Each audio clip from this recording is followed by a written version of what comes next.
ओम नमः सिद्धेभ्य।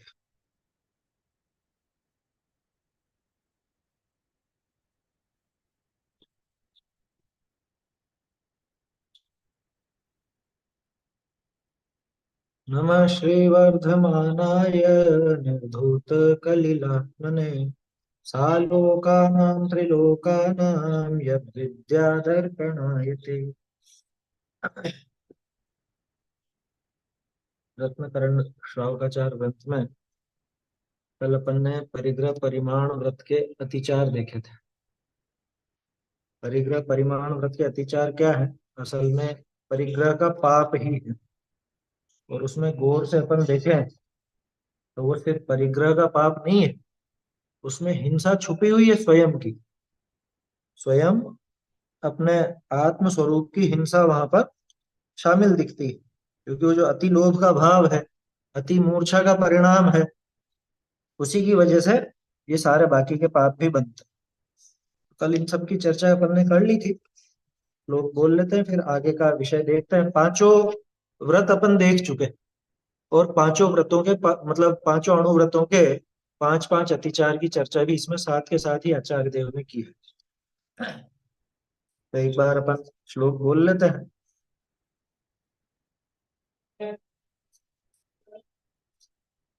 58 से।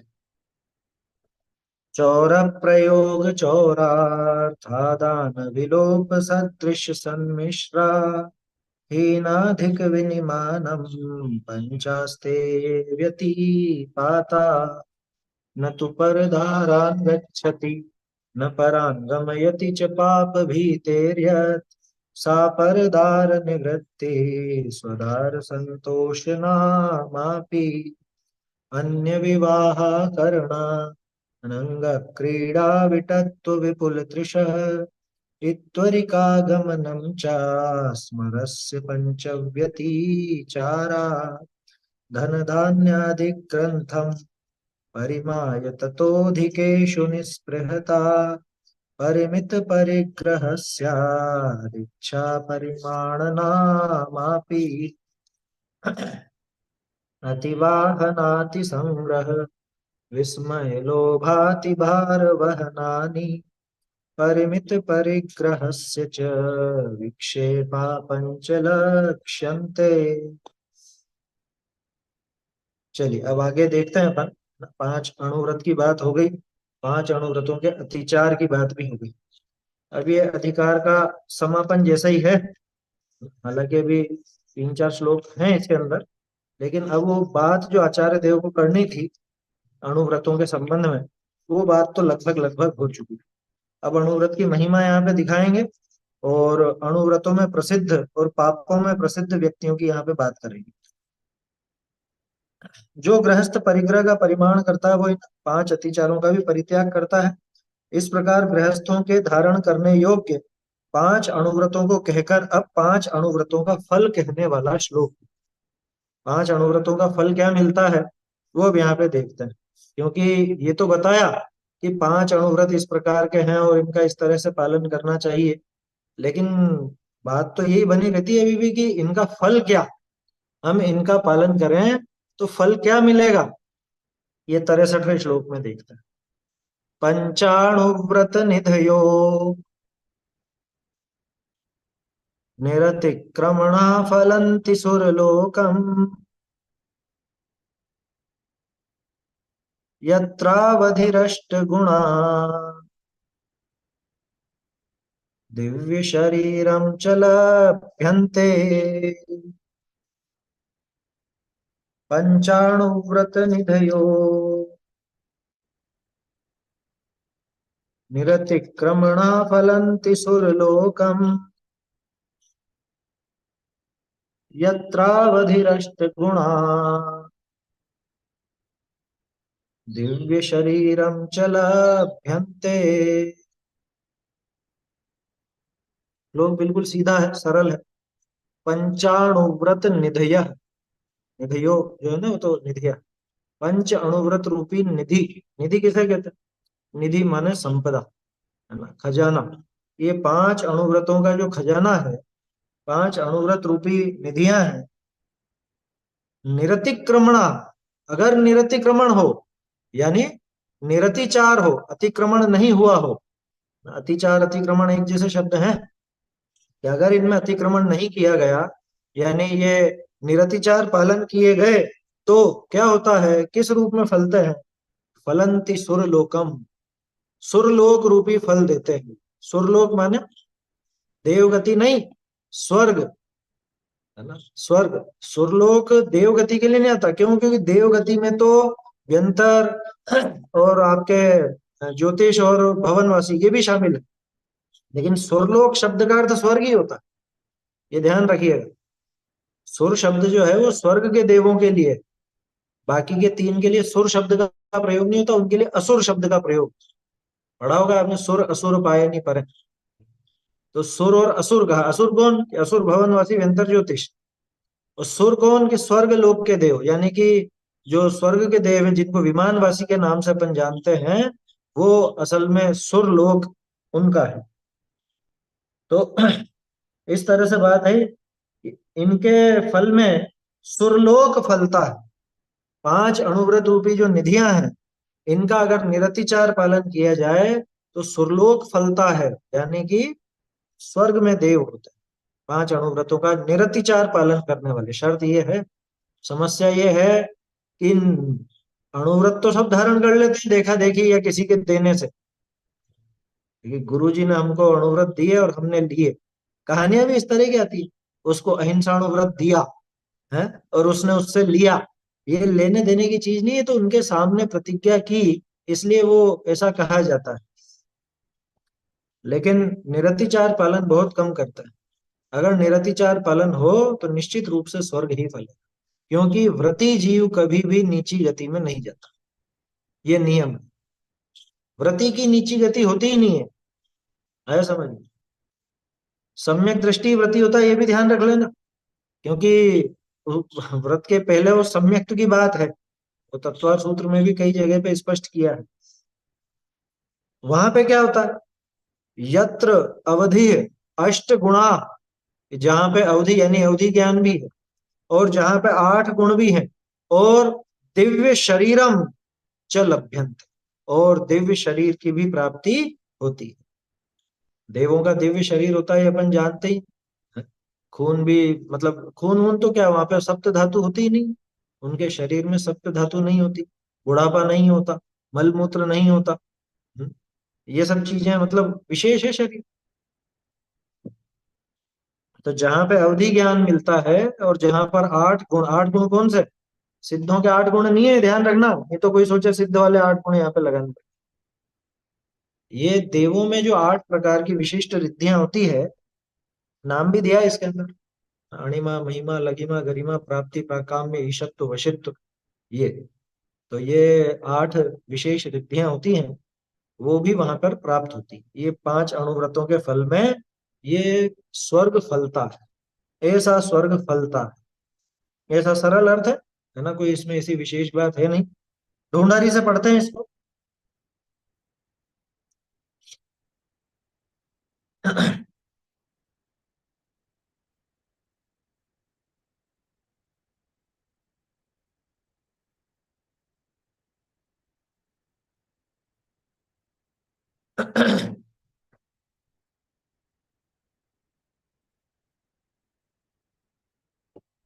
146वां पत्र आएगा ये।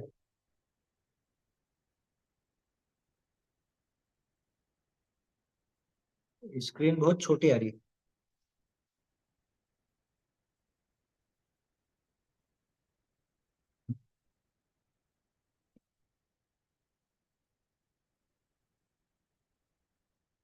शायद आप मोबाइल से कर रहे होंगे। मोबाइल पे वो आड़ा कीजिए इसको, रोटेट कीजिए स्क्रीन को, तो शायद वैसा बनेगा।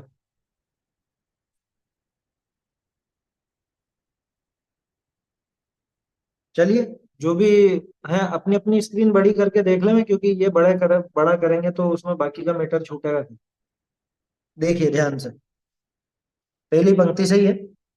अति चारणी करि रहित ये पूर्वोक्त पंच अणुव्रत रूप निधि है, ते देवलोक रूप फलकू फले है। जिस देवलोक में अवधि ज्ञान अर, अणिमा, महिमा, लघिमा, गरिमा, प्राप्ति, प्राकाम्य, ईशत्व, वशित्व, ये अष्ट महागुण हैं। अर धातु उपधातु रहित दिव्य शरीर पाइए। भावार्थ, अणुव्रतनी के धारण करने वाला मरकरी स्वर्ग लोक में महान अणिमादिक रिद्धि के धारक देव ही होए, अन्य पर्याय नहीं पावे, ऐसा नियम है। स्वर्ग में धातु उपधातु रहित, रोग रोग वृद्धत्व आदि रहित दिव्य शरीर को प्राप्त होए, असंख्यात वर्ष पर्यंत सुख संपदा में लीन हुआ तिष्ठे है। अब जे पंच अणुव्रतनी को धारण करे, इस लोक में विख्यात महिमा को प्राप्त भय, तिनका नाम प्रकट करने को सूत्र है। चलिए पहले ये देख लेते हैं। सरल है वैसे अर्थ बिल्कुल। अतिचार रहित ये ऊपर कहे पांच अणुव्रत निधि रूप वृक्ष, निधि कहा इसको निधि, हम तो पता नहीं जाने किस किस को निधि समझते हैं। भाई मनुष्य की निधि क्या है? मनुष्य पर्याय में खजाना क्या है? चारित्र। याद रखिएगा, सम्यक दर्शन नहीं, सम्यक दर्शन मनुष्य पर्याय की विशेषता नहीं है। क्यों नहीं है? कि सम्यक दर्शन चारों गतियों में हो सकता है, लेकिन चारित्र मात्र मनुष्य पर्याय में हो पाता। आप कह सकते हो तिर्यंच में भी तो होता है, तिर्यंच भी अणुव्रती तो हो ही सकता है ना, अणुव्रती तो हो जाता है, ये बात सही है, लेकिन उसके आगे नहीं बढ़ पाता। और मनुष्य उससे आगे भी बढ़ जाता, मनुष्य उससे आगे भी बढ़ सकता है। इसलिए मनुष्य पर्याय की विशेषता चारित्र, सम्यक चारित्र। सम्यक दर्शन तो कहीं पर भी कर लेता है ये जीव। इसका अर्थ ये मत समझना सम्यक दर्शन हल्का, हल्का नहीं है, लेकिन वो शुरुआत है, उसके बिना तो मोक्ष मार्ग शुरू ही नहीं हो। और ये चारित्र में जैसे जैसे आगे बढ़ता जाएगा, इसकी भूमिका आगे बढ़ती जाएगी, तो बाहर में ये अणुव्रत महाव्रत इत्यादि रूप क्रिया भी दिखेगी, वो मनुष्य के ही। ठीक है। तो पांच अतिचार रहित ये ऊपर कहे पांच अणुव्रत निधि रूप वृक्ष, पांच अणुव्रत निधि रूप वृक्ष, उसमें देवलोक रूप फल लगते, देवलोक रूप स्वर्ग लोक रूप फल लगते हैं उसमें। कैसा देवलोक? जिसमें अवधि ज्ञान और अणिमा महिमा। ये इनका अर्थ मालूम है या नहीं? इनका अर्थ बता देता हूं एक बार शॉर्ट में। अणिमा का अर्थ होता है अणु जैसा बिल्कुल छोटा, छोटा रूप बना ले। आया समझ में? ऐसा छोटा हो जाए बिल्कुल, देवों में ये शक्ति होती है। तो अणिमा मतलब अणु जैसा एकदम छोटा रूप हो जाए। मेरे ख्याल से पहले आया था शायद, ये पहले भी चर्चा तो आई थी। महिमा, महिमा में बड़ा रूप बना ले, अणिमा का अपोजिट है महिमा। ये सब जोड़े में है असल में क्या? अणिमा का मतलब छोटा हो जाए, महिमा का मतलब बहुत बड़ा हो जाए। अब लघिमा क्या है फिर? लघु हो जाए, माने हल्का हो जाए, एकदम हल्का, ऐसा हल्का कि कोई फूंक मारे तो फूंक से ऐसा, रुई से भी हल्का, रुई से भी हल्का हो जाए, इसको बोलता है लघिमा। गरिमा, भारी हो जाए, इतना भारी कि हिले ही नहीं किसी से, भार बढ़ा ले। क्या 75? क्या अच्छा 75वें पेज पर?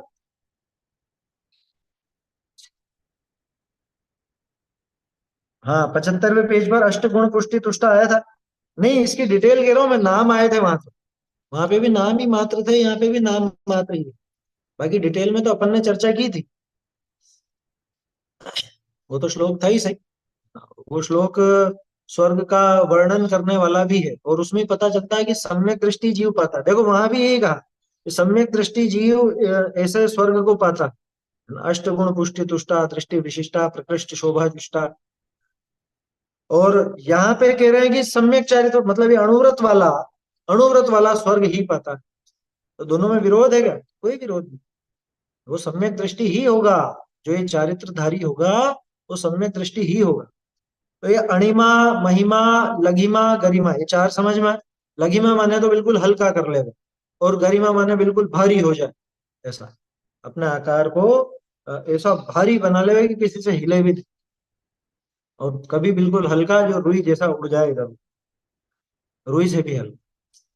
फिर उसके बाद प्राप्ति, प्राप्ति माने यहाँ बैठे बैठे ही वो उधर दूर वस्तु रखिए, वो यहाँ पे आ जाए। उसको प्राप्त कर ले। प्राकाम्य, चाहे जैसा रूप बना ले। प्राकाम्य का ये अर्थ, हर कैसे ही रूप बना सकता हो, रूप बदल सकता हो, वो प्राकाम्य। ईशत्व, अपना एक वो आ, मतलब प्रभुत्व प्रकट करे, ईशपना, ईश बोलते हैं, ईश माने प्रभु, प्रभुता रखे। एक प्रभुता की बात होती है, उसके एक क्या कहें अपन लौकिक में जिसको, प्रभाव, प्रभाव सही शब्द है उसका, ऐसा प्रभाव है दूसरों का।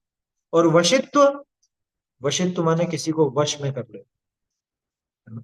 ये तो व्यंतर वगैरह भी होते हैं ना, जैसे किसी के शरीर में घुस जाते हैं सूक्ष्म रूप बना करके, क्या, और फिर उसको पगला देते हैं, बिल्कुल वश में हो जाता है और उसके अनुसार ही काम करता 40-50 किलो को उसके सामने अनाज रख दो तो भी खा जाएगा, है।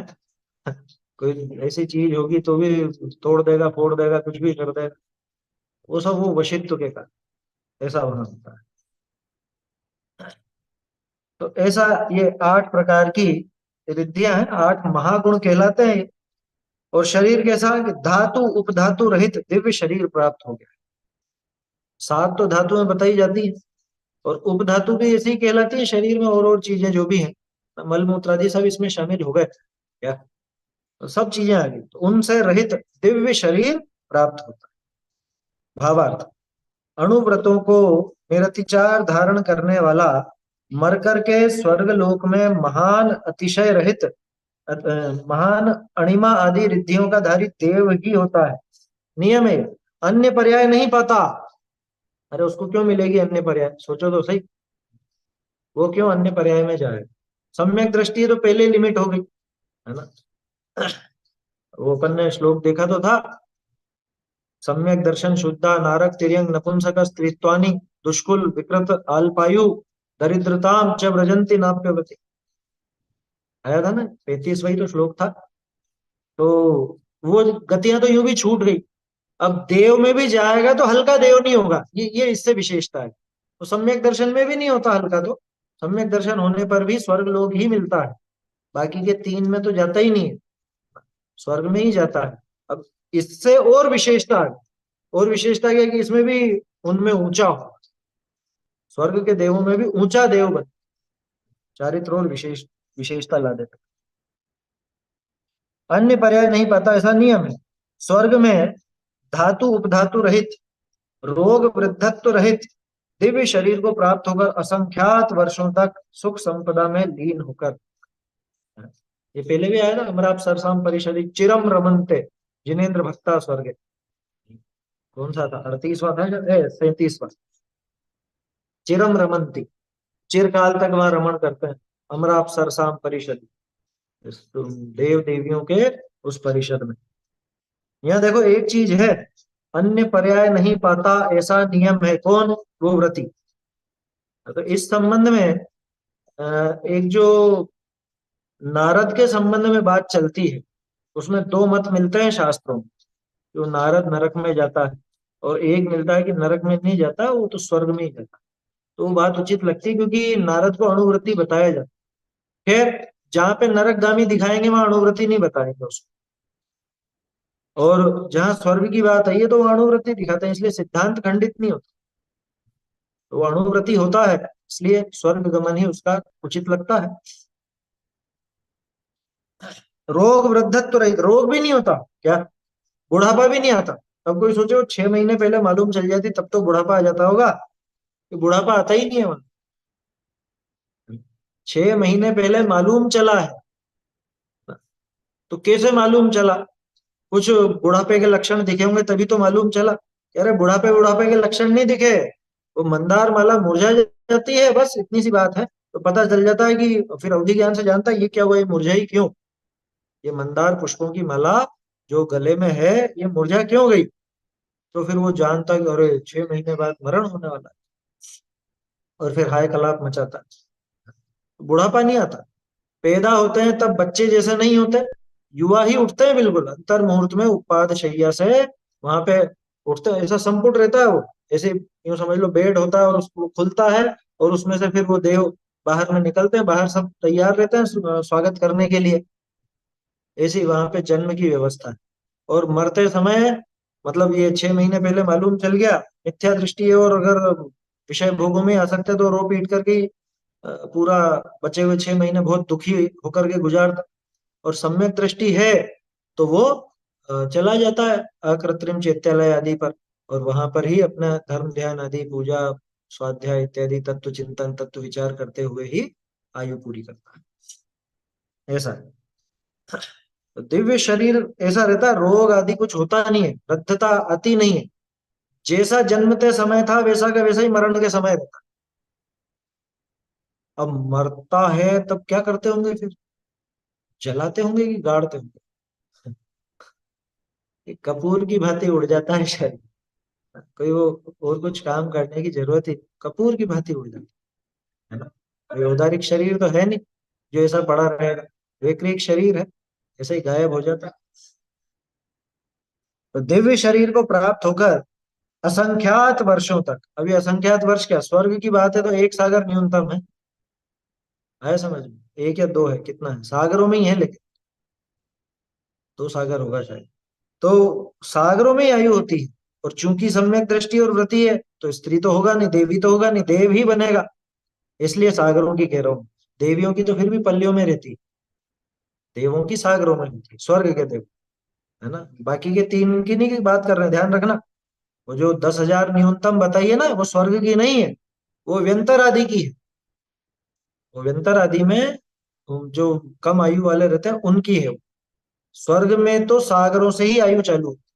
मैं उसमें कंफ्यूज हूँ थोड़ा सा, 1 सागर या 2 सागर, वो दिमाग से निकल गई। लेकिन न्यूनतम आयु उतनी होती है, शायद 1 सागर होनी चाहिए मेरे ख्याल से। क्योंकि इधर नरक में भी पहला नरक है तो उसकी उत्कृष्ट 1 सागर दिखाई है। हालांकि उससे कोई संबंध नहीं है, लेकिन 1 सागर होना चाहिए ऐसा अंदाजा है। फिर भी वो बहुत दिन हो गए उस विषय को पढ़े हुए, तो वो बात में थोड़ा सा कंफ्यूज हूँ उसमें, 1 सागर या 2 सागर, ये दोनों में से न्यूनतम आयु है, उससे फर्क नहीं पड़ता। असंख्यात वर्षों की आयु ऐसी सुख संपदा में लीन रहता है। सुख संपदा लौकिक दृष्टि से कहा जा रहा है, ध्यान रखना, वास्तविक सुख नहीं है। वो तो स्वर्ग का सुख जिसको कहते हैं वो है। लौकिक सुख है, पारमार्थिक सुख नहीं। सरल है। आगे बढ़ते हैं। तो ये बात हो गई 5 अणुव्रतों की, 5 पाप रहित 5 अणुव्रत, और उनके 5 5 अतिचार हर एक। तो ऐसे 25 अतिचारों की भी चर्चा हो। और इन अतिचारों से रहित जो 5 अणुव्रत का पालन करता है उसका क्या फल है, वो भी यहाँ पे दिखा। अब आगे बढ़ते हैं। अब जो इन 5 अणुव्रतों को धारण कर इस लोक में प्रसिद्ध महिमा को प्राप्त हुए हैं, ये यहाँ पे एक छोटा सा सुधार है। प्रसिद्ध के आगे महिमा को प्राप्त लिख लीजिएगा, है ना। आपके प्रसिद्ध हुए लिखा हुआ है ना, प्रसिद्ध के आगे महिमा को प्राप्त हुए हैं।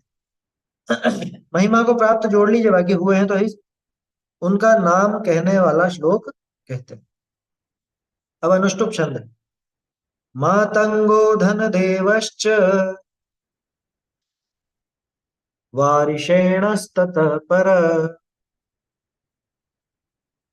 नीलीजयश्च संप्राप्ता पूजातिशयमुत्तमम्। मातंगो धन देवश्च वारिषेणस्ततः पर नीलीजयश्च संप्राप्ता पूजातिशयमुत्तमम्। बिल्कुल सीधा है। मातंगो, मातंग, मातंग का अर्थ है चांडाल, ठीक है ना। तो वो यमपाल नाम का चांडाल था, कहानियों में यमपाल नाम आता, शायद कहानियों में अलग अलग नाम आते होंगे, इसलिए आचार्य देव ने सीधे सीधे मातंग लिख दिया।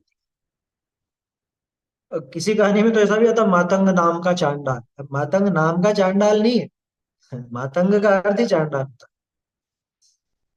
धनदेव च, और धनदेव, धनदेव नाम का सेठ था। वारिशेण, वारिशेण, वारिशेण कौन? वारिशेण श्रेणिक राजा का बेटा, है ना, श्रेणिक का बेटा वारिशेण।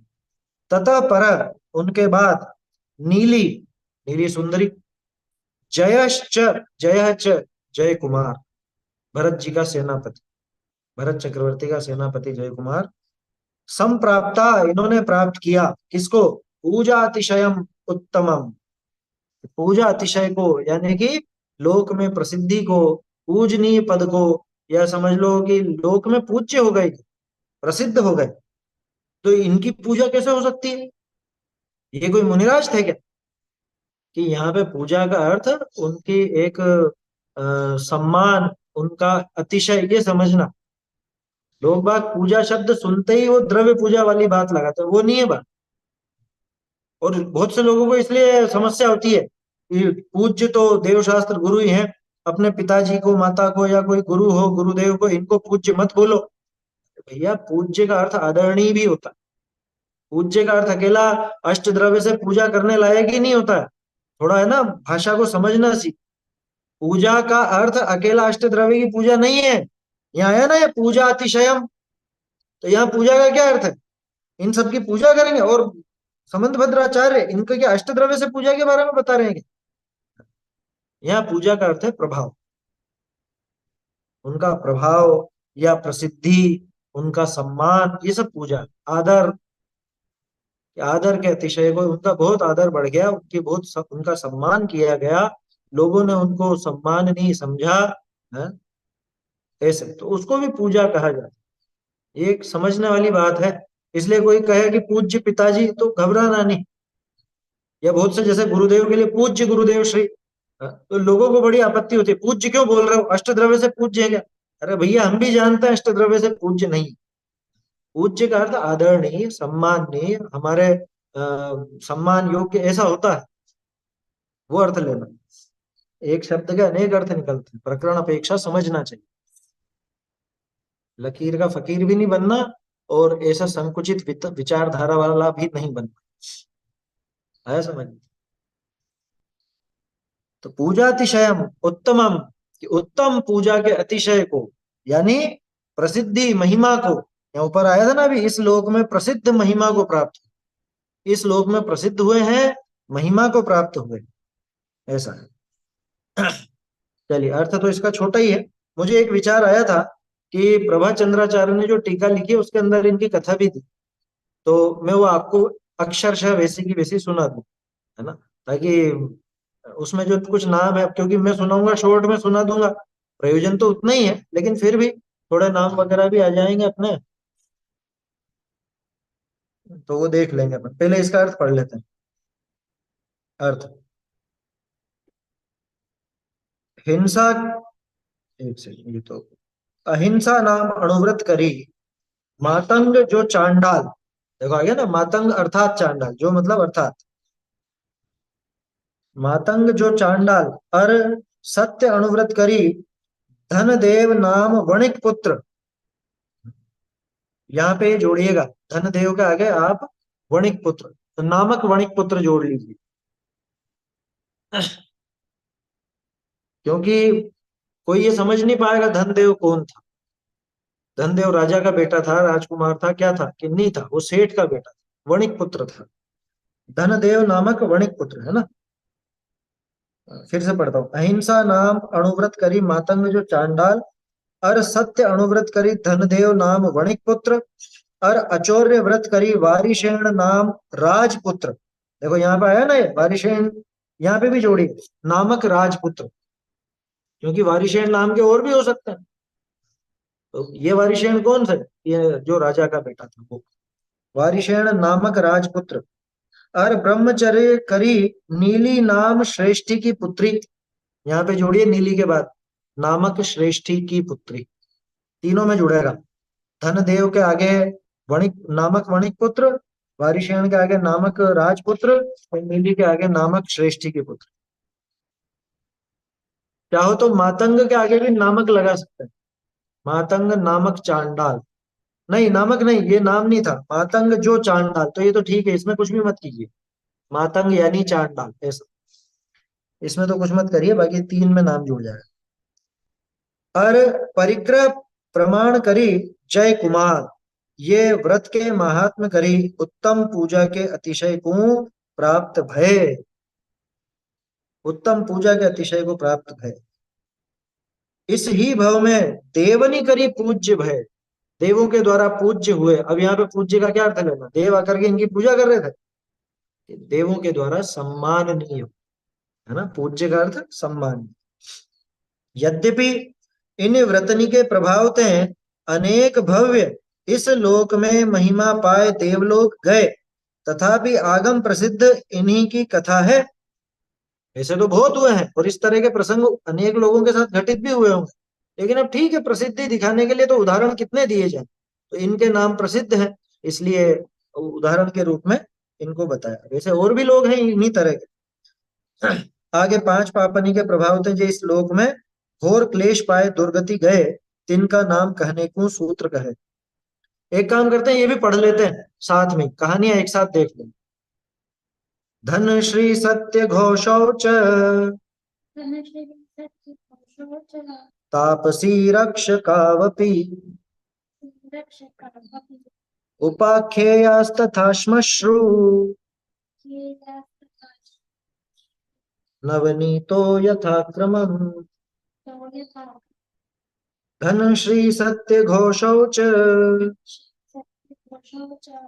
तापसा रक्षकावपि उपाख्ये यथा श्मश्रु नवनीतो यथा क्रमम्।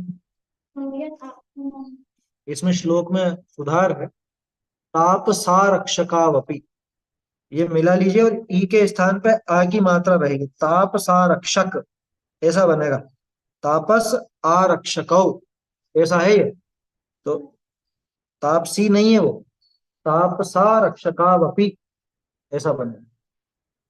क्यों बनेगा उसका कारण अभी बताता हूं।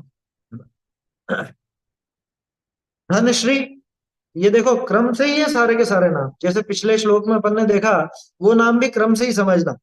मातंग जो था उसमें वो अहिंसाणु व्रत में प्रसिद्ध था, तो इधर धनश्री ये हिंसा पाप में प्रसिद्ध।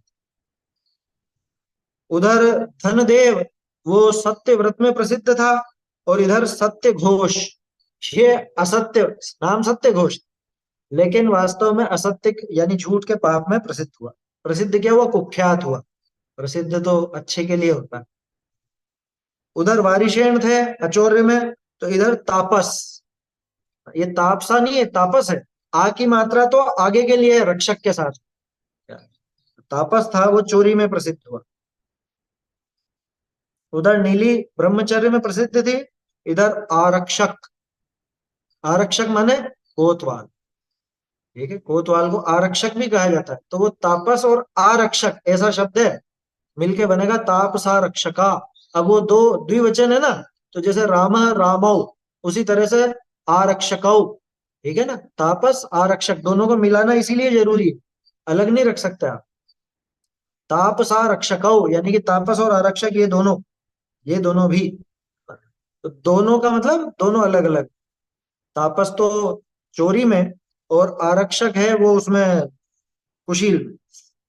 उपाख्येया, उपाख्येय मतलब बताए गए हैं, जानने को, जानने चाहिए।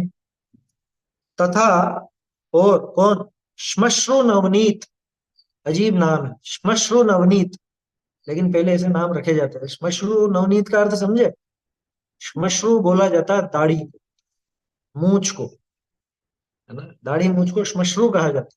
मूछ शब्द श्मश्रु से ही बना है। अब जिसकी मूछ पर भी नवनीत लगा हो, मक्खन लगा हो, यानी इतना मक्खन घी खाता था क्या, ऐसे नाम रखे जाते थे, श्मश्रु नवनीत। तो श्मश्रु नवनीत वो परिग्रह के पाप में, है ना, प्रसिद्ध हुआ। और आगे लिख दिया यथाक्रमम, यथाक्रम से जान लेना। पिछले श्लोक में भी ये यथाक्रम शब्द लगेगा। पिछला श्लोक था वो अणुव्रतों में प्रसिद्ध जो जो लोग हुए उनका यथाक्रम दिखाया, और इसमें पाप में यथाक्रम समझ लेना, जिस क्रम से नाम आए उसी क्रम से पापों में प्रसिद्धि इनकी जानना। ठीक है, ढूंढारी से अर्थ पढ़ देता हूं मैं इसका। हिंसा करी धन श्री, असत्य करी सत्य घोष, चोरी करी तापसी, है ना, यहाँ तापसी लिखा जबकि तापस आएगा वास्तव में। कुशील करी कोटपाल, परिग्रह करी समश्रु नवनीत, ये इस लोक में राजानित तीव्र दंड पाए, दुर्गति को प्राप्त भय, इनका यथाक्रम दृष्टांत जानना, यथाक्रम इनका दृष्टांत समझ लेना चाहिए। अब अष्टमूल गुणनिकुं कहे ना, ये तो आगे का प्रकरण है, इसको फिर अपन आगे देखेंगे। तो ये अभी अपन ने जिनके नाम देखे हैं, इनकी कथा मैं आपको सुनाता हूँ, ठीक है ना। आप चाहें तो संक्षेप में सुना दो, और नहीं तो प्रभाचंद्राचार्य ने जो कहानी दी है वैसे सुना दो। वो रीडिंग लगा दूंगा तो उसमें नाम वगैरह भी आ जाएंगे, ऐसा मुझे विकल्प था, है ना। तो जिसको नाम वगैरह नोट करने हो तो वो उसमें से नोट कर सकते। देखिए,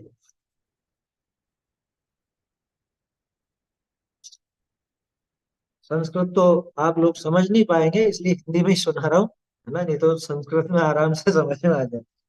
चलिए, सबसे पहली है वो चांडाल। पहले जो प्रसिद्ध है उनकी कथा देख लेते हैं। सुरम्य देश ओदनपुर नगर में राजा महाबल रहता था। अपूर्व जी, अगर ये वाली पुस्तक की पीडीएफ हो, रत्न करंडक श्रावकाचार, इसकी, या जहां से भी जिसमें प्रभा चंद्राचार्य की टीका हो, वो स्क्रीन पर दिखा सके तो देख लीजिए, नहीं तो मैं सुना ही रहा हूँ। सुरम्य देश कोदनपुर नगर में राजा महाबल रहता था। नंदीश्वर पर्व में अष्टमी के दिन राजा ने घोषणा की कि 8 दिन तक जीव घात नहीं किया जाए। राजा ने ऐसी घोषणा कर दी। राजा का बल नाम का एक पुत्र था, महाबल राजा का बेटा बल, जो कि मांस खाने में अत्यंत आसक्त था। उसने ये विचार कर कि यहाँ कोई पुरुष दिखाई नहीं दे रहा है, इसलिए छिपकर राजा के बगीचे में राजा के मेंढे को मरवा कर तथा पकवा कर खा लिया। मेढ़ा, मेढ़ा मतलब भेड़, है ना, भेड़ होती। अच्छा, संस्कृत में इसमें एक विशेष बात है, मेंढक लिखा है। अब मेंढक हिंदी में तो अपन उस मेंढक को समझते हैं, आया समझ में। और संस्कृत में मेंढक के लिए मंडूक शब्द आता है, ना कि मेंढक। तो मेंढक शब्द से कोई गलत मत समझ लेना संस्कृत में देखे तो।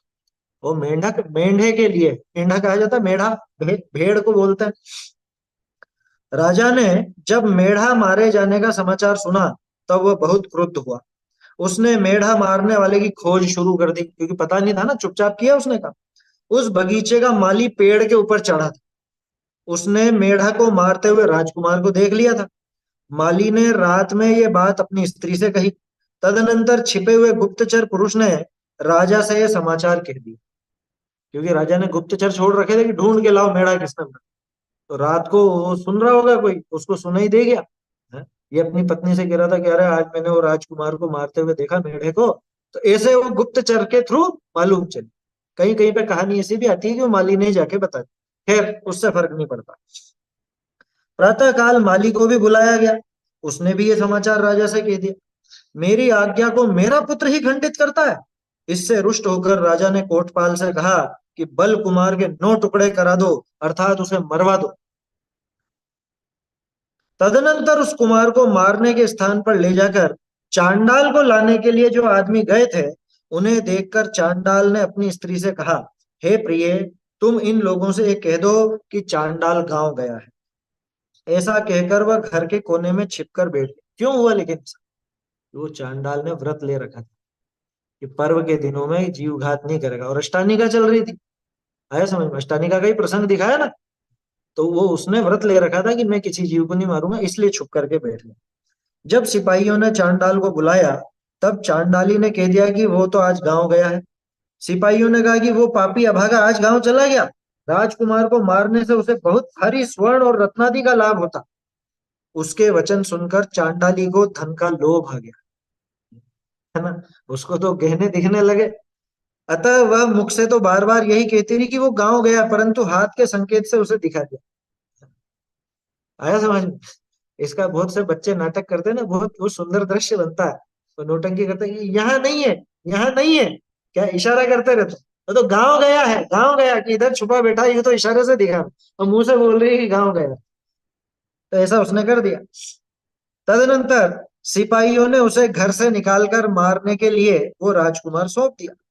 चांडाल ने कहा कि मैं आज चतुर्दशी के दिन जीव घात नहीं करता हूँ। तब सिपाहियों ने उसे ले जाकर राजा से कहा कि देव ये राजकुमार को नहीं मार रहा है। उसने राजा से कहा कि एक बार मुझे सांप ने डस लिया था, जिससे मृत समझकर मुझे शमशान में डाल दिया गया था। कौन कह रहा है? ये चांडाल। शमशान में डाल दिया गया था। वहां सर्वौषधि रिद्धि के धारक मुनिराज के शरीर की वायु से मैं पुनः जीवित हो गया। पुनः जीवित हो गया कहानी में है, पुनः जीवित नहीं हुआ, वो मरा नहीं था, मरने वाला था, बच गया, ऐसा समझना। नहीं तो कोई पढ़ के ऐसा समझे कि वापस कैसे जिंदा हो। इसलिए आज मैं नहीं मार रहा हूं, एक सेकंड कुछ छूट गया, पुनः जीवित हो गया। उस समय मैंने उन मुनिराज के पास चतुर्दशी के दिन जीव घात न करने का व्रत लिया था, इसलिए आज मैं नहीं मार रहा हूं। आप जो जानो सो करें। देखो चांडाल, अब वो क्या समझे ज्यादा, लेकिन जो व्रत लिया उसने उसको निभाया, डरा नहीं वो राजा से, क्योंकि जानता था कि राजा अपनी आज्ञा भंग सुन करके तो मुझे भी मरवा दे। आप जो जाने सो करो। अस्पृश्य चांडाल के भी व्रत होता है, ये विचार कर राजा बहुत रुष्ट हुआ है, क्योंकि एक तो चांडाल और ऊपर से इसी व्रती जैसी बात कर रहा है। और उसने चांडाल और कुमार दोनों को मजबूत बंधवा कर सुमार यानी शिशुमार नामक तालाब में डलवा दिया। उन दोनों में चांडाल ने प्राणघात होने पर भी अहिंसा व्रत को नहीं छोड़ा था, इसलिए उसके व्रत के महात्म्य से जल देवता ने जल के मध्य सिंहासन, मणिमय मंडप, दुंदुभि बाजों का शब्द तथा साधुकार शब्द यानी अच्छा किया इत्यादि शब्दों का उच्चारण कर चांडाल की महिमा। वहां जो देव मौजूद था, जो भी हो, व्यंतर हो, भवनवासी हो, है ना, उसने बाहर निकल के और उसको उसकी रक्षा भी की और सम्मान भी किया। महाबल राजा ने जब ये समाचार सुना, तब भयभीत होकर उसने चांडाल का सम्मान किया तथा अपने छत्र के नीचे उसका अभिषेक कराकर उसे स्पर्श करने के योग्य विशिष्ट पुरुष घोषित कर दिया। चांडाल अस्पृश्य शूद्र में गिना जाता, उसको एक लोक में मर्यादा मिली, लोक में उसको एक सम्मान मिला, ये अपने आप में बहुत बड़ी बात होती है। ये प्रथम अणुव्रत की कथा पूर्ण हुई। ये विशिष्ट पुरुष कहलाए किस वजह से? अहिंसा अणुव्रत का पालन करने से, है ना। और राजकुमार का क्या हुआ कि वो तो मरता ही सही, उसको कौन बचाता, है ना। राजकुमार तो मर गया अहिंसा के प्रभाव में, और ये अहिंसा के प्रभाव से जीवित भी रहा, लोक में सम्माननीय भी बना, राजाओं और प्रजा के द्वारा भी सम्मान किया। चलिए आगे देखते हैं। सत्याणु व्रत से धनदेव सेठ ने पूजातिशय को प्राप्त किया था, उसकी कथा इस प्रकार है। जम्बू द्वीप के पूर्व विदेह क्षेत्र में पुष्कलावती देश में एक पुंडरीकिणी नामक नगरी, विदेह क्षेत्र की कहानी है, उसमें जिनदेव और धनदेव नामक दो अल्प पूंजी वाले व्यापारी थे। एक जिनदेव था और एक धनदेव था, नाम में कंफ्यूज मत होना, जिनदेव यहाँ पे पापी निकलेगा, नाम जिनदेव है ना, लेकिन वो खोटा निकलेगा और धनदेव अच्छा नहीं। देखो ये भी एक कला है आचार्यों की, वो ये दिखाते हैं कि भाई हमने जिनदेव नाम रख दिया तो इसका ये मतलब नहीं कि वो अच्छा ही, नाम तो कैसा भी हो बुरा भी काम कर सकता। उन दोनों में धनदेव सत्यवादी था। एक बार वे दोनों जो लाभ होगा उसे आधा आधा ले लेवे, ऐसा बिना गवाह की व्यवस्था कर दूर देश गए। आपस में ही बात कर ली, किसी तीसरे के सामने बात करी नहीं। वहां बहुत सा धन कमाकर वापस लौटे और कुशल पूर्वक पुंडरीकिणी नगरी आ गए, है ना, वापस लौट के आ गए घर पे। उसमें जिनदेव धनदेव के लिए लाभ का आधा भाग नहीं देता था, वह उचित समझकर थोड़ा सा द्रव्य उसे दे देता, उचित समझ के, माना कि ठीक है इतना इतना चलेगा। तदनंतर झगड़ा होने पर न्याय होने लगा, पहले कुटुंबी जनों के सामने, फिर महाजनों के सामने, और अंत में राजा के आगे मामला उपस्थित किया गया। देखो ये एक आचार्य देव कहानी के माध्यम से लौकिक पद्धतियां भी दिखा कि झगड़ा पहले कहाँ पे निपटा लो, कि घर के घर में निपटा लो, है समझ में। तो पहले तो कुटुंबी जनों के सामने वो बात, वहां बात नहीं बनी तो जो नगर के सम्मानी जन थे, महाजन थे, उनके सामने, और जब वहां भी बात नहीं बनी, निर्णय नहीं निकला, तो राजा के सामने बात। आजकल उल्टा होता है, मूर्ख लोग घर का झगड़ा घर में नहीं निपटा के बाहर न्याय कराने जाते। अरे घर की बात घर में ही निपटा लो पहले। परंतु बिना गवाही का व्यवहार होने से जिनदेव कह देता कि मैंने इसके लिए लाभ का आधा भाग देना नहीं कहा था, उचित भाग देना कहा था, तो उचित भाग तो दे रहा हूं, उचित उचित दूंगा, ऐसा नहीं कहा था आधा दूंगा। धनदेव सत्य ही कहता था कि दोनों का आधा आधा भाग ही निश्चित हुआ था। तदनंतर राज की नियम के अनुसार उन दोनों का दिव्य न्याय किया गया। दिव्य न्याय समझे? पहले के जमाने में क्या होता था, जिन अभियोगों से गवाही नहीं होती थी उसमें शुद्ध पक्ष का निर्णय करने के लिए अग्नि परीक्षा, विष परीक्षा और तुलारोहण परीक्षा की जाती थी, इसे दिव्य न्याय कहते थे। अग्नि परीक्षा तो आप जानते ही।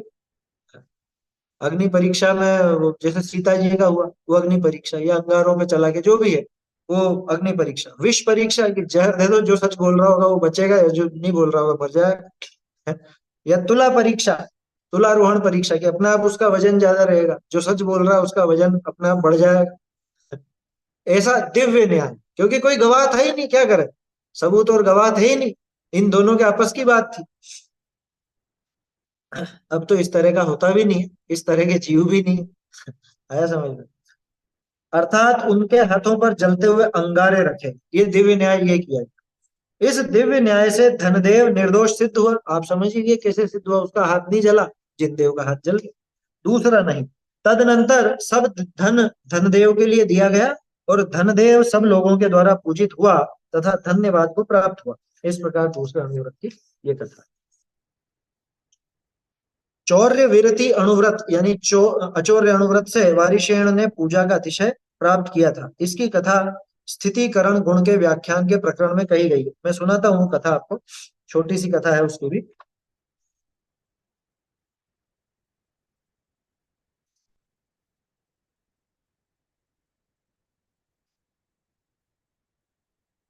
हाँ, वारिशेण की देखिए। मगध देश में राजगृह नगर में राजा सैनिक रहता था। उसकी रानी का नाम चेलिनी था। इन दोनों के वारिशेण नामक पुत्र हुआ। चेलना का यहाँ पे चेलिनी नाम दिया है। वारिशेण उत्तम श्रावक था, है ना। एक बार वह उपवास धारण कर चतुर्दशी की रात्रि में स्मशान में कायोत्सर्ग से खड़ा था। उसी दिन बगीचे में गई हुई मगध सुंदरी नामक वेश्या ने श्री कीर्ति सेठानी के द्वारा पहना हुआ हार देखा। तदनंतर उस हार को देखकर, इस आभूषण के बिना मुझे जीवन से क्या प्रयोजन है, ऐसा विचार कर वह शैया पर पड़ी रही, उदास होकर के लेट गई। उस वेश्या में आसक्त विद्युत चोर जब रात्रि के समय उसके घर गया, तब उसे शैया पर पड़ी देखकर बोला कि प्रिय, इस तरह क्यों पड़ी हो। वेश्या ने कहा कि यदि श्री कीर्ति सेठानी का हार मुझे देते हो तो मैं जीवित रहूंगी और तुम मेरे पति होगे, अन्यथा नहीं। वेश्या के वचन सुनकर तथा उसे आश्वासन देकर विद्युत चोर आधी रात के समय श्री कीर्ति सेठानी के घर गया और अपनी चतुराई से हार चुराकर बाहर निकल आया। हार के प्रकाश से ये चोर है ऐसा जानकर गृह रक्षकों ने तथा कोतवालों ने उसे पकड़ना चाहा।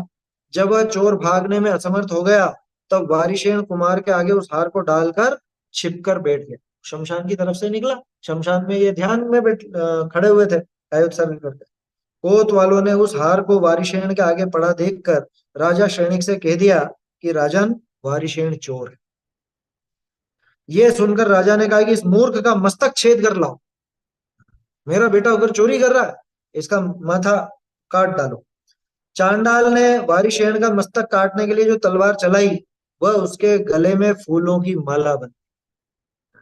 इधर तो वार हुआ और इधर ये माला बन। उस अतिशय को सुनकर राजा सैनिक ने जाकर वारिशेण से क्षमा मांगी। विद्युत चोर ने अभयदान पाकर राजा से जब अपना सब वृत्तांत कहा, तब वह वारिशेण को घर ले जाने के लिए उद्यत हुआ। परंतु वारिशेण ने कहा, अब तो मैं पानी पात्र में भोजन करूंगा, अर्थात दिगंबर मुनि बनूंगा।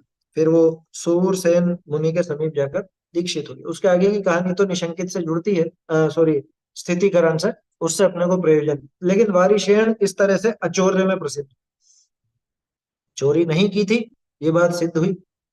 अच्छा, इसमें अचौर्य जैसी बात क्या है?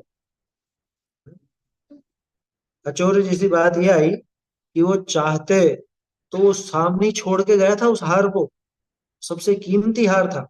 वो चोर उनके सामने पटक के गया था ना, उठा करके रख लेते, किसको मालूम चलता।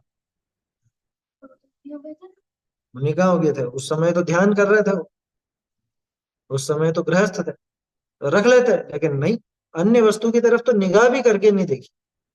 दूसरी बात कि जब चोरी का इल्जाम लगा तो सफाई देना भी जरूरी नहीं समझा। आपकी मर्जी जैसा न्याय करो, मैंने चोरी नहीं की है। बोले भी नहीं होंगे, वो तो मौन ही खड़े रहे होंगे।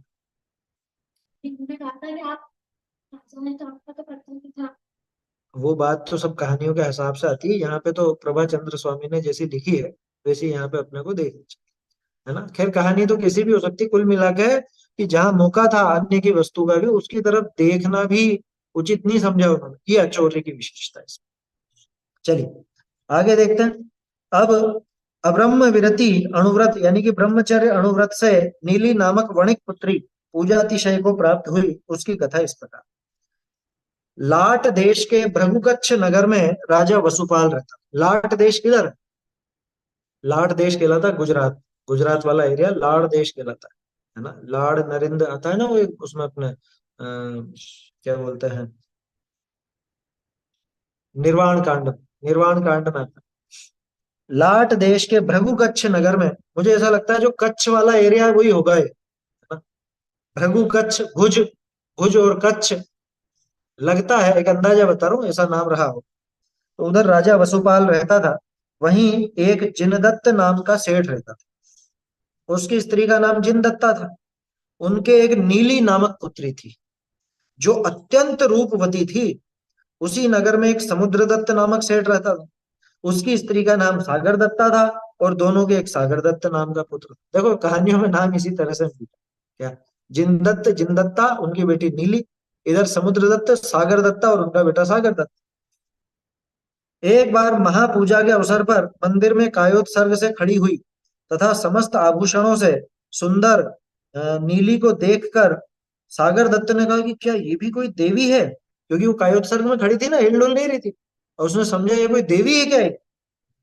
ये सुनकर उसके मित्र प्रियदत्त ने कहा कि ये जिनदत्त सेठ की पुत्री नीली है। नीली का रूप देखने से सागर दत्त उसमें अत्यंत आसक्त हो गया और ये किस तरह प्राप्त हो सकती है, इस प्रकार उससे विवाह की चिंता में दुर्बल हो गया। समुद्रदत्त ने ये सुनकर उससे कहा कि हे पुत्र, जैन को छोड़कर अन्य किसी के लिए जिनदत्त इस पुत्री को विवाह के लिए नहीं देता है। तदनंतर वे दोनों पिता पुत्र कपट से जैन हो गए। तो पहले जैन नहीं थे, वो बौद्ध थे, है ना। कपट से जैन हो गए जैसे श्रेणिक हुआ था, और नीली से विवाह कर लिया। विवाह के पश्चात वे फिर बुद्ध भक्त हो गए।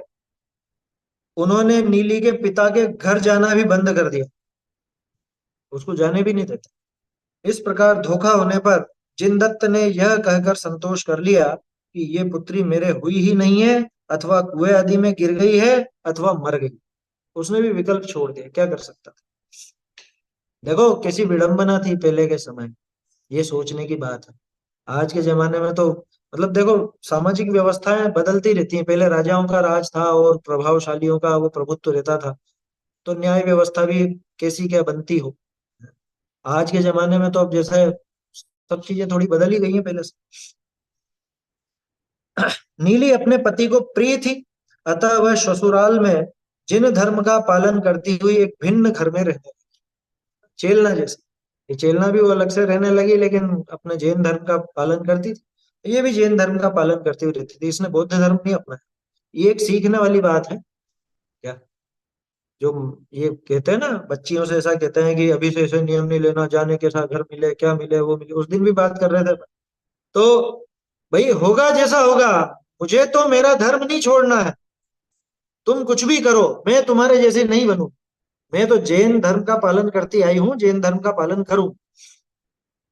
समुद्रदत्त ने यह विचार कर कि बौद्ध साधुओं के दर्शन से, संसर्ग से, उनके वचन, धर्म और देव का नाम सुनने से काल पाकर ये बुद्ध की भक्त हो जाएगी। तो एक दिन समुद्रदत्त ने कहा कि नीली बेटी, बौद्ध साधु बहुत ज्ञानी होते हैं, उन्हें भोजन बनाकर खिलाओ। न्योता दिया। तदनंतर नीली ने बौद्ध साधुओं को निमंत्रित कर बुलाया और उनकी एक एक प्राणहिता, प्राणहिता मतलब पनही, पनही मतलब जूती, है ना। प्राणहिता शब्द जूती के लिए आता है। उनकी एक एक जूती को अच्छी तरह पीस कर तथा मसालों से सुसंस्कृत कर उन्हें खाने के लिए दे दिया। यही प्रसंग चेलना के साथ भी घटित हुआ, है ना। तो नीली और चेलना में बहुत सारी समानताएं। वे बौद्ध साधु भोजन कर जब जाने लगे तो उन्होंने पूछा कि हमारी जूतियां कहाँ हैं। नीली ने कहा कि आप ही अपने ज्ञान से जानिए वे कहाँ हैं। यदि आपको ज्ञान नहीं है तो वमन कीजिए, आपकी जूतियां आपके पेट में स्थित है। समझ, इस प्रकार वमन किए जाने पर उनमें जूतियों के टुकड़े दिखाई दिए। इस घटना से नीली के ससुर पक्ष के लोग बहुत रुष्ट हो गए। तदनंतर सागर दत्त की बहन ने क्रोधवश उसे पर पुरुष के संसर्ग का झूठा दोष लगा, है ना, झूठी ऐसी बात फैला दी पर पुरुष के से इसका संबंध है इस तरह की। जब इस दोष की प्रसिद्धि सब ओर फैल गई, तब नीली जिनेंद्र भगवान के आगे संन्यास लेकर कायोत्सर्ग से खड़ी हो गई और उसने नियम ले लिया कि इस दोष से पार होने पर ही मेरी भोजन आदि में प्रवृत्ति होगी, अन्य प्रकार नहीं। माने जब तक मेरा ये दोष दूर नहीं होता, मैं भोजन भी नहीं करूं। तदनंतर क्षोभ को प्राप्त हुए नगर देवता ने आकर रात्रि में उससे कहा कि हे महासती, इस तरह प्राण त्याग मत करो। मैं राजा को तथा नगर के प्रधान पुरुषों को स्वप्न देती हूँ कि नगर के सब प्रधान प्रधान द्वार कीलित हो गए हैं। वे महापतिव्रता स्त्री के बाएं चरण के स्पर्श से खुलेंगे। वे प्रधान द्वार प्रातःकाल आपके पैर का स्पर्श कर खुलेंगे। ऐसा कहकर वह नगर देवता राजा आदि को वैसा स्वप्न दिखाकर तथा नगर के प्रधान द्वारों को बंद कर बैठे। है ना, तो उसने ऐसी वो माया रची, उनको सबको सपना भी ऐसा दिखा दिया। और प्रातःकाल नगर के प्रधान प्रधान द्वारों को कीलित देखकर राजा आदि ने पूर्वोक्त स्वप्न का स्मरण कर, वो सपना है कि हाँ ऐसा सपना कुछ आया तो था, नगर के सारे दरवाजे बंद हैं, खुल ही नहीं रहे, नगर की सब स्त्रियों को के पैरों द्वारा ताड़ना करें, सारी औरतों को बुला लिया। लेकिन कोई महापतिव्रता नहीं, पतिव्रताएं तो होंगी पर महापतिव्रता नहीं। परंतु किसी भी स्त्री के द्वारा एक भी प्रधान द्वार नहीं खुला। सब स्त्रियों के बाद नीली को भी वहां ले जाया गया। उसके चरणों के स्पर्श से सभी प्रधान द्वार खुल गए। इस प्रकार नीली निर्दोष घोषित हुई और राजा आदि के द्वारा सम्मान को प्राप्त हुई। ये चतुर्थ अणुव्रत की कथा पूर्ण। ये नीली सुंदरी की ऐसी कहानी है ना। जय कुमार की कथा है, छोटी सी, ये भी पढ़ देते हैं ताकि ये तो हो जाएंगे, कल फिर पाप में प्रसिद्ध की कथा पढ़ लेंगे। कुरुजांगल देश के हस्तिनापुर नगर में कुरुवंशी राजा सोमप्रभ रहते थे। उनके जय कुमार नामक पुत्र था। सोमप्रभ के बेटे थे जय कुमार, ये भरत जी के सेनापति थे। आया समझ। वह जय कुमार परिग्रह परिमाण व्रत का धारी था तथा अपनी स्त्री सुलोचना में ही प्रवृत्ति रखता था। एक पत्नी व्रत था उस जमाने में, जब राजाओं की हजारों पत्नियां होती थी, उस जमाने में इनने की एक पत्नी व्रत है ना। अभी एक प्रश्न है, आप लोग विचार कीजिएगा, अपन भी चर्चा करेंगे उस पर, कि पत्नी को परिग्रह गिना गया। औरत क्या कोई वस्तु है जो उसको परिग्रह की तरह गिना गया? तो परिग्रह का परिमाण कैसे हुआ, इस पर चर्चा करेंगे। तो परिग्रह परिमाण व्रत का धारी था तथा अपनी स्त्री सुलोचना में ही प्रवृत्ति रखता था। एक दिन पूर्व विद्याधर के भवों की कथा के बाद, जिन्हें अपने पूर्व भवों का ज्ञान हो गया था, ऐसे जय कुमार और सुलोचना हिरण्य धर्मा और प्रभावती नामक विद्याधर युगल का रूप रखकर, रूप बदल करके गए। मेरु आदि पर वंदना भक्ति करके कैलाश पर्वत पर भरत चक्रवर्ती के द्वारा प्रतिष्ठापित 24 जिनालयों की वंदना करने के लिए। ये एक विशेष पॉइंट है इसका। 72 जिनालय नहीं बताए, 24 बताए, है ना। 24 जिनालय भरत जी के द्वारा स्थापित कैलाश पर्वत पर 24 जिनालय। बहुत से लोग जैसे 72 की बात आती है ना, तो 72 का भी देखना पड़ेगा कहां पर आता है। प्रभाचंद्राचार्य ने तो 24 बताए। ये इसलिए कह रहा हूं मैं, क्योंकि आपको एक सदी पहले, बहुत से बहुत एक सदी और क्या, इससे पहले आपको 324 की रचना नहीं मिलेगी। वो वहां पे ललितपुर में कितनी पुरानी है? ललितपुर में 324 है कि 124 है? ललितपुर है चंदेरी है, कहाँ पे है मुझे ध्यान नहीं, लेकिन वहां पे बताते हैं वहां पे 24 है। तो 324 है या नहीं ये मुझे पता नहीं, लेकिन अगर वहां भी हो तो उसके अलावा और कहीं पर आपको मिलेगी नहीं। त्रिकाल चौबीसी बोल रहा हूँ। त्रिकाल चौबीसी की रचना पुरानी कहाँ पे मिलती? त्रिकाल चौबीसी की एकाएक नहीं मिलती, है ना। चौबीसी का ही चलता था। ये त्रिकाल चौबीसी का भूत भविष्य का बाद में चलने लगा। ये चलत बाद में चला ऐसा लगता है। कहीं पे आपको ऐसा प्रमाण मिले तो बताइएगा, मैं भी खोजने के उसमें हूँ। खैर, वो बात दूसरी है। ये पॉइंट तो यहाँ पे निकल गया है कि भरत जी का दाही गांव में क्या पुरानी है? पुरानी की पूछ रहा हूँ मैं तो। 100 साल तो मैंने खुद नहीं कह दिया, 100 साल माने अभी का समय हो। इससे पुरानी कहीं पे मिलती नहीं है, पुराने एकाएक दिखते नहीं ऐसे त्रिकाल चौबीसी का वर्ण। भरत चक्रवर्ती के द्वारा प्रतिष्ठापित 24 जिनालयों की वंदना करने के लिए आए। उसी अवसर पर, कहानी में ये मुख्य नहीं है, मुख्य बात तो आगे है। उसी अवसर पर सौधर्मेंद्र ने स्वर्ग में जय कुमार के परिग्रह परिमाण व्रत की प्रशंसा की। उसकी परीक्षा करने के लिए रतिप्रभ नाम का देव आया। उसने स्त्री का रूप रख 4 स्त्रियों के साथ जय कुमार के समीप जाकर कहा कि सुलोचना के स्वयंवर के समय जिसने तुम्हारे साथ युद्ध किया था, उस नमी विद्याधर राजा की रानी को, जो कि अत्यंत रूपवती, नव यौवनवती, समस्त विद्याओं को धारण करने वाली और नमी राजा से विरक्त चित्त है, स्वीकार करो, यदि उसका राज्य और अपना जीवन चाहते हो तो। क्या मतलब कि भाई, अगर तुम्हें जिंदा रहना है तो तुम उस नमी राजा जिससे तुमने युद्ध किया था, जो तुमसे युद्ध करके और जिसको तुमने हरा दिया था, उसकी पत्नी। ये बात क्यों मुख्य है इसमें कि जिसको हराया है उसको नीचा दिखाने के लिए भी ऐसा प्रलोभन दिया गया कि उसकी पत्नी जो उससे खुद से विरक्त चित्त है उसको तुम स्वीकार करो, या तो उससे शादी करो और नहीं तो मरने के लिए तैयार हो। सीधी सीधी धमकी दी गई, यदि अपना राज्य और अपना जीवन चाहते हो तो। ये सुनकर जय कुमार ने कहा कि हे सुंदरी, ऐसा मत कहो, पर स्त्री मेरे लिए माता के समान। ऐसा सुन, उस स्त्री ने जय कुमार के ऊपर बहुत उपसर्ग किया, परंतु उसका चित्त विचलित नहीं हुआ। ऐसा सुन, वह रतिप्रभ देव, असल में तो देव था, स्त्री का रूप बना करके आया था, वह रतिप्रभ देव माया को संकुचित कर, पहले का सब समाचार कह प्रशंसा कर और वस्त्र आदि से पूजा कर स्वर्ग चला। देखो, वस्त्र आदि से पूजा कर आया ना, तो पूजा करी माने क्या, वो अष्टद्रव्य से नहीं कि वस्त्र दिए, भेंट दी, आया समझ में, सम्मान किया, वो पूजा। जैसा आप किसी को बुला करके अपने घर पे और फिर उसका सम्मान करते हो, लिफाफा देते हो या कोई गिफ्ट देना है वो देते हो, वो उसकी पूजा। पूजा का अर्थ यहाँ पे अष्टद्रव्य से पूजा नहीं लेना। इस प्रकार पंचम अणुव्रत की कथा पूर्ण हुई। तो अहिंसा अणुव्रत में यमपाल चांडाल, सत्याणुव्रत में धनदेव सेठ पुत्र, अचौर्य अणुव्रत में श्रेणिक का पुत्र वारिशेण, ब्रह्मचर्य अणुव्रत में एक वेश्य की पुत्री नीली, और परिग्रह परिमाण अणुव्रत में राजपुत्र जय कुमार जो कि सेनापति थे। तो ये विशेष रूप से इन्होंने प्रसिद्धि पाई। अब 5 पापों में जो प्रसिद्ध हुए हैं उनकी चर्चा फिर अपन आगे कल देखें। बोलिए। एक सेकंड, माइक चालू है।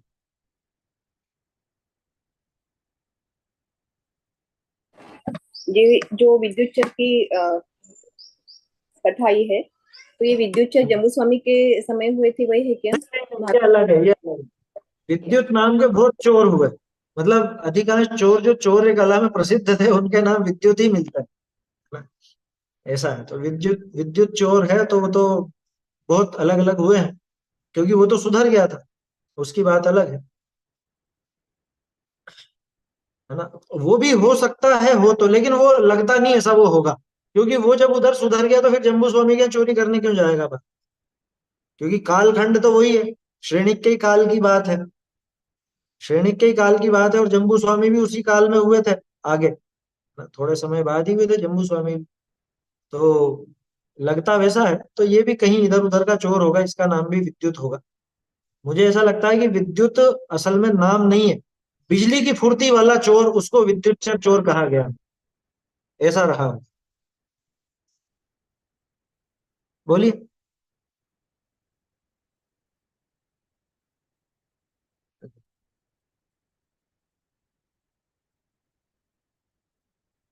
वही चोर था, लेकिन वो जम्मू स्वामी के यहाँ पे मतलब चोरी करने गया और वो तभी दीक्षा ले ली, ऐसा नहीं है?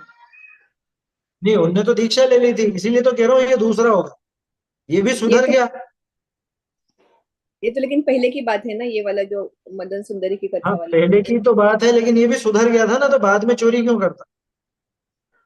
और वो जो है उसके साथ 500 चोर थे, वो भी राजपुत्र बताया जाता है, तो ये अलग होगा, वो अलग होगा, तो एक भी हो तो भी कोई विशेष बात नहीं। तो कथा का सार है। चलिए, समय ज्यादा हो गया, श्लोक बोल लेते हैं एक बार तीनों। पंचाणुव्रत निधयो निरतिक्रमणा फलन्ति सुरलोकम्, यत्रावधिरष्ट गुणा दिव्य शरीरं च लभ्यन्ते, मातंगो धनदेवश्च वारिषेणस्ततः पर, नीलीजयश्च सम्प्राप्ता पूजातिशयमुत्तमम्, धनश्री सत्यघोषौ च तापसारक्षकावपि। उपाख्येयास्तथा श्मश्रु नवनीतो यथा क्रमम् चैतन्य का स्मरण प्रतिक्षण ही करो रे। भव के अनंत दुख को क्षण में हरो रे। अक्षय अनंत निज सौख्य निधान पाओ। गाओ अरे इसी के गीत गाओ। निज निधि निज में बताई यह अनंत उपकार है। इसके लिए जिन वाणी माँ को वंदना शत बार।